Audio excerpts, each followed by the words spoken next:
Happy New Year, ladies and gentlemen. Welcome back to the program. This is James Corbett of CorbettReport.com, and you're tuned into Propaganda Watch for 2020. Can you believe we have arrived at 2020? And so I thought it would be appropriate to kick off the new year without going straight into the doom and gloom and, well, having a little bit of a laugh at the expense of the propagandists. Because, as I'm sure you know, we do here on this program, week after week, look at some pretty bleak and dismal stuff, but this week we have something somewhat humorous. There's a little bit of schadenfreude to be had in this story anyway. It's about a topic that I've been covering essentially since the inception of the Corbett Report way back in 2007, but certainly with James Evan Pilato of MediaMonarchy.com on New World Next Week, we cover this story seemingly at least once a year. There's a story about the decline of the establishment news media. The dinosaur media is dinosaur media because it is going extinct. It's a slow motion extinction, but it is obviously and documentably happening. And as I say, on New World Next Week, every year we cover some aspect of this story, either declining cable subscriptions, declining newspaper subscriptions, declining number of people saying they're getting their news from establishment media like TV or newspapers, more and more people saying they're getting their news online. Now, please, before you get up in arms, I fully understand that that is not in and of itself an unmitigated piece of good news, as we often say on New World Next Week. Of course, there is a lot of propaganda to be spewed online, and by many of the same corporations and other entities that have been spewing the propaganda in the establishment dinosaur media, but it is at least, it's a step in the proper direction towards a decentralization of news information sources, and the Corbett Report, the fact that you are watching me right now, is one of the ramifications of that.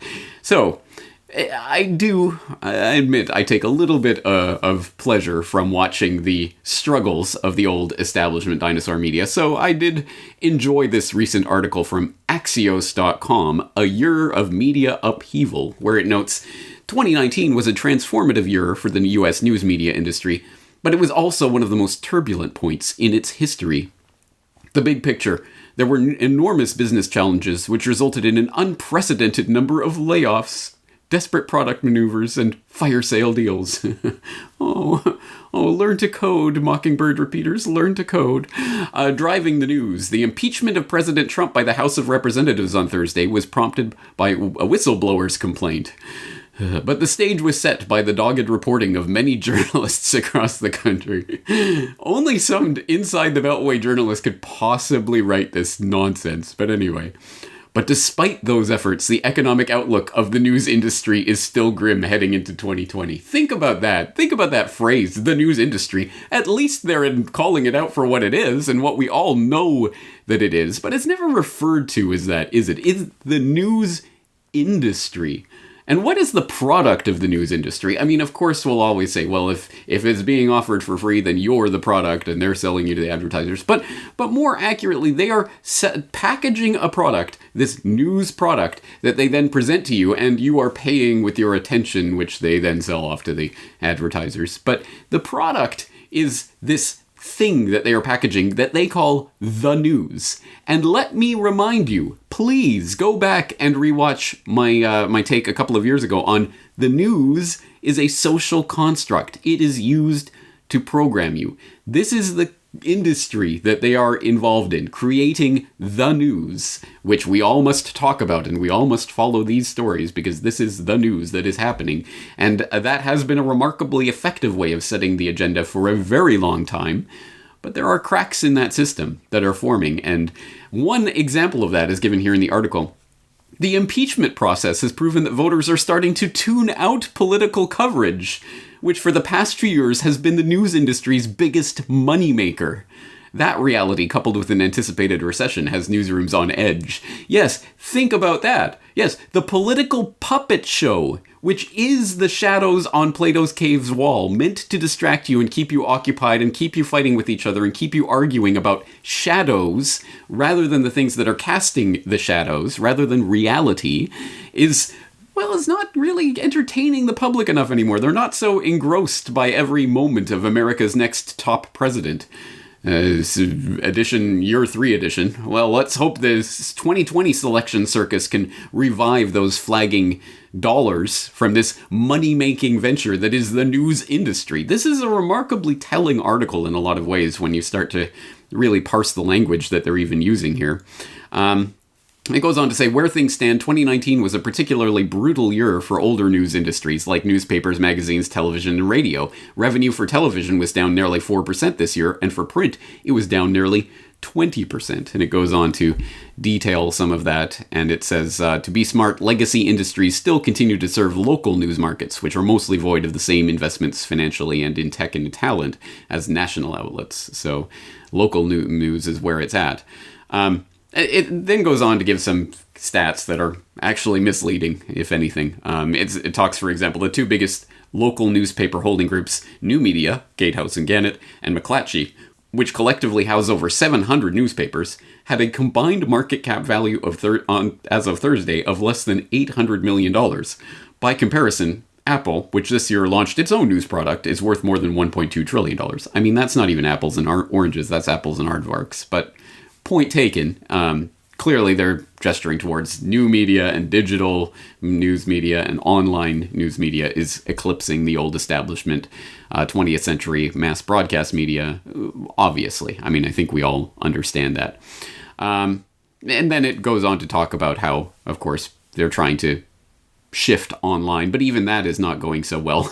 I mean, for example, we all know how the big corporate entities that invest in the news industry so that they can produce their propaganda product are simply investing online now. And so now you have, I mean, we've seen the rise of alternative, cool, hip, indie, underground outlets like Vice News.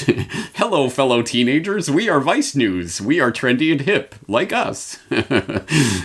Even that is starting to fall apart because people can smell BS and they know it when they see it. So it says in the markets, a string of highly anticipated IPOs faltered in 2019, which forced investors and private media companies to push for quicker paths to profit.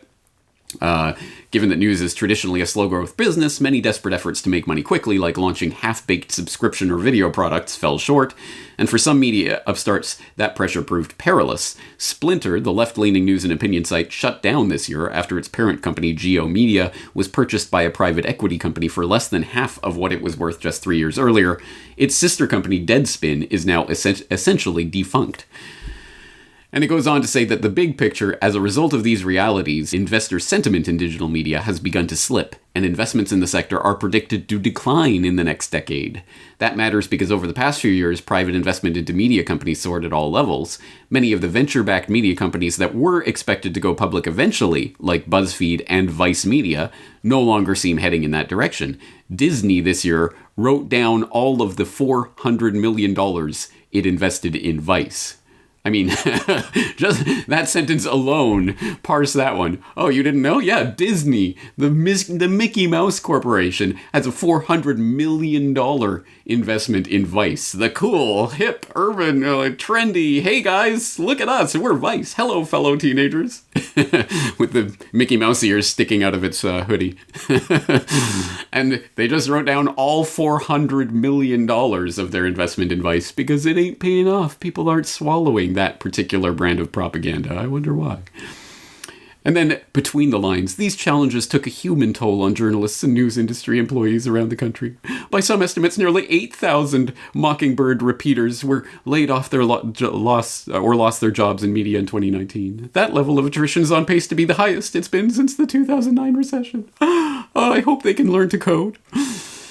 And then it goes on to talk about the explosive stories that will define our generation that were broken by the valiant news media like the Bezos Amazon Post and their investigation into the Afghanistan papers. Have you heard about the Afghanistan papers? Well, I hope so. If not, please do check out episode 370 of the Corbett Report podcast. I know it is not the most popular podcast I've ever done, but it is a really exceptionally important example of how the propaganda is being constructed for the online age and being sold to us in a different form. So I hope people check that out.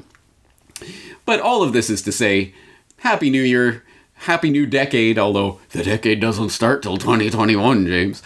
You know what I mean. Happy new decade, news media, a dinosaur establishment news media. The writing is on the wall for everything you're attempting to do and all of the stupid ways you try to co-opt what's happening online, Vice and BuzzFeed and all the other things that the young'uns aren't swallowing for some reason or other.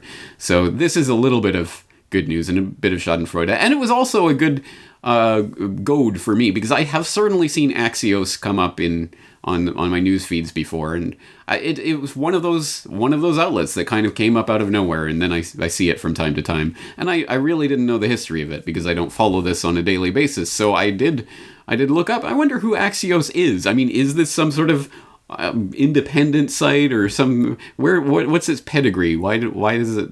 Where did it come from? Oh, it turns out it's from a trio of Politico.com defectors. So yes, as inside the Beltway as you can get. And where did they get their money? Axios, in the summer of 2016, secured $10 million in a round of financing led by Lerer Hippo Ventures. Backers included media partner NBC News, Emerson Collective, the investment vehicle of Laureen Powell Jobs, the widow of Steve Jobs, Graycroft Partners, and David and Catherine Bradley, owners of Atlantic Media. And also, reporters have made appearances on television news on NBC News and MSNBC through a deal with NBC. Its NBC Universal partnership has featured Axios co-founder Mike Allen on its show Morning Joe. So there you go, there's Axios, and it's just a part of this attempt by the old establishment media to come in and co-opt what's happening online and try to use their tens of millions of dollars in venture capital backing to try to sway opinion here and there. It's good to know that people are turning away from that in droves, and let's see if we can amplify that trend not only through the year but through the coming decade, because it will be exceptionally important going forward, and we will start to see the real meaning of the information war that is taking place online right now in the 2020 selection circus, where if you thought 2016 was crazy, I think 2020 is going to be even crazier. So anyway, we'll be here documenting it step by step and taking a little bit of schadenfreude here and there where we can. The establishment media is dying.